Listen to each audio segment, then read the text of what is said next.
Y la distensión abdominal es esta sensación de que el abdomen está inflado, que está hinchado, ¿cierto? Es un síntoma que es muy frecuente como motivo de consulta en la gastroenterología. Es probablemente el primer motivo de consulta de los pacientes en gastroenterología. Y ahí, bueno, este síntoma es importante primero saber si se debe a alguna enfermedad orgánica, es decir, si el intestino o el tubo digestivo tiene algún daño visible que uno pueda ver con algún examen o que se pueda traducir con algún examen de laboratorio, o el intestino está sano, no tiene daño, pero tiene un trastorno en su función y es más sensible y a veces se hincha con más facilidad con ciertos alimentos o con cambios de la flora intestinal o con el estrés, pero que son condiciones que afortunadamente no se van a complicar ni van a dejar secuelas.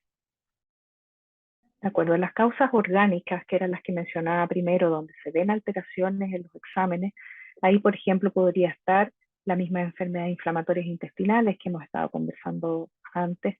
La enfermedad celíaca podría ser una causa, una obstrucción en alguna zona del intestino, por ejemplo, que pudiera estar dando estos síntomas. Esas son las causas más raras, las causas menos frecuentes. Y después está el otro grupo que conversamos, que son las causas funcionales, donde por ejemplo ahí está el síndrome de intestino irritable, que en realidad tiene el nombre nomás de irritable, pero no es que esté irritado, normalmente es un intestino que está sano, que no está rojo, que no tiene heridas ni erosiones, nada, pero que tiene un trastorno en su función. Y entonces ahí también podría ser alguna intolerancia alimentaria, como la intolerancia a la lactosa, pudiera estar en este grupo de los trastornos funcionales, un sobrecrecimiento de bacterias en el intestino delgado, que también es una condición que puede producir hinchazón. Lo ideal es primero consultar y para poder averiguar cuál es la causa de esto, porque si esto es una causa orgánica, por ejemplo, el paciente celíaco, el tratamiento va a ser una dieta estricta sin gluten. En cambio, si esto es un síndrome de intestino irritable, hay probablemente algunas cosas de la alimentación, algún medicamento para bajar la sensibilidad intestinal, probióticos podrían ayudar. Entonces va a depender mucho de cuál es la causa que está provocando este síntoma, cuál va a ser el manejo o el tratamiento para el paciente.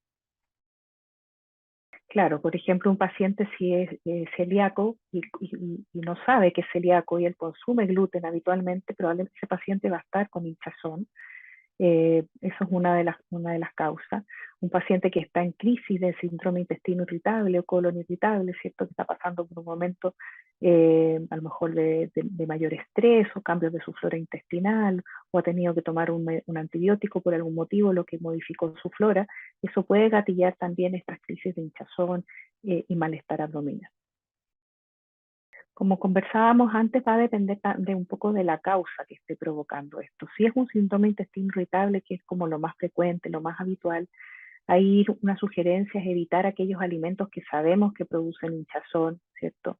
Como algunos alimentos muy sanos que pueden producir hinchazón si los pacientes lo consumen en exceso, como los integrales, la lechuga escarola, por ejemplo, las manzanas, eh, la almendra o algunos frutos secos también pueden producir hinchazón, la lactosa. Entonces, obviamente, en esos pacientes que tienen este síntoma recurrente, tratar de evitar el exceso de esos alimentos porque sabemos que le va a producir hinchazón. Otra cosa que sirve bastante, y está demostrado que puede aliviar los síntomas del intestino irritable, es la actividad física, por ejemplo.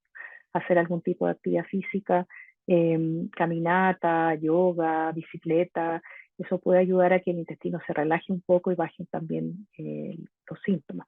Pero, por ejemplo, si el paciente sabe que tiene una enfermedad inflamatoria intestinal como el Crohn y está con una hinchazón y dolor, ese paciente tiene que consultar a su médico porque esto puede estar traduciendo, por ejemplo, una estenosis, una zona que esté estrecha en su intestino, en el caso de la enfermedad de Crohn. Entonces es muy importante que consulten los pacientes ante estos síntomas para poder aclarar la causa y poder dejar un tratamiento para ello.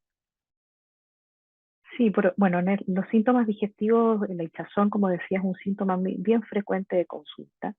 Y sí, pero también puede ser algo normal, o sea, en el fondo si un paciente consume en exceso estos alimentos que hemos conversado, es muy probable que tenga hinchazón como todo el mundo, es normal sentir hinchazón de vez en cuando.